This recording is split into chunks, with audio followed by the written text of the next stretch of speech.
नमस्कार मंडळी, कसे आहात? तर प्रत्येक स्त्रीला ना रोज पडलेला एक प्रश्न म्हणजे भाजीला काय बनवायचं. तर तोच प्रश्न आज मलाही पडलेला होता, म्हणून मी चाललेली आहे शेतात भाजीसाठी काय भेटते का बघायला. तर व्हिडिओ शेवटपर्यंत बघा. मी आलेले आहे इथं शेतात. तर इथं कसलं भारी वातावरण झाले तुम्ही बघू शकता. गावाकडचे सकाळी सकाळीचे वातावरण. तर इथं भाजीसाठी मी घ्यायला आलेली आहे. हे बघा कोथिंबीर, इथं पालक आहे, कांदा लागलेला आहे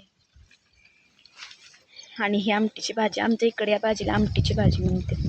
तुमच्या इकडे या भाजीला काय म्हणतात नक्की कमेंट करून सांगा. सगळ्या रानात भाजीच आहे.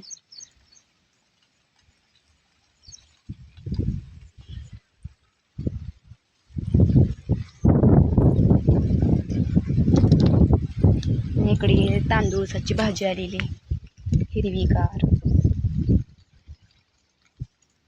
हे बघा इथं पालकाची भाजी एवढी मोठी झाली ना, याला बिया यायला लागलेत आता.